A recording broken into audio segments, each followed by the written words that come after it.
এদিকে পাকিস্তানে হামলার পর জরুরি নিরাপত্তা বৈঠক ডেকেছেন পাকিস্তানের প্রধানমন্ত্রী শাহবাজ শরীফ।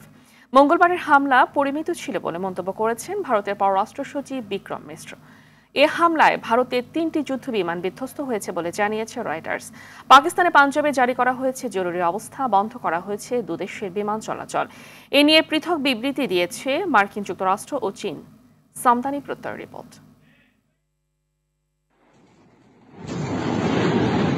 কাশ্মীরের পেহেলগামে সন্ত্রাসী হামলার পর 2 সপ্তাহ ধরে চলমান ভারত ও পাকিস্তানের মধ্যকার উত্তেজনা সামরিক অভিযানে রূপ নিল। মঙ্গলবার মধ্যরাতে অপারেশন সিঁদুর শুরু করার পর পাল্টা জবাব দিয়েছে পাকিস্তান। হামলায় দুদেশে নিহতের সংখ্যা 30 জন ছাড়িয়েছে। ভারতের হামলার পর নিরাপত্তা বৈঠকে বসেছেন পাকিস্তানের প্রধানমন্ত্রী শাহবাজ শরীফ। ভারতকে কোনো প্রকার ছাড় দেওয়া হবে না বলে এর আগে হুঁশিয়ারি দেন তিনি। অপারেশন সিঁদুর নিয়ে প্রেস ব্রিফিং করেন ভারতের পররাষ্ট্র সচিব বিক্রম মিশ্রি। কাশ্মীরের মতো ঘটনাকে প্রতিরোধ ও প্রতিহত করার জন্য এ ধরনের পদক্ষেপ নেওয়া জরুরি ছিল বলে দাবি তার।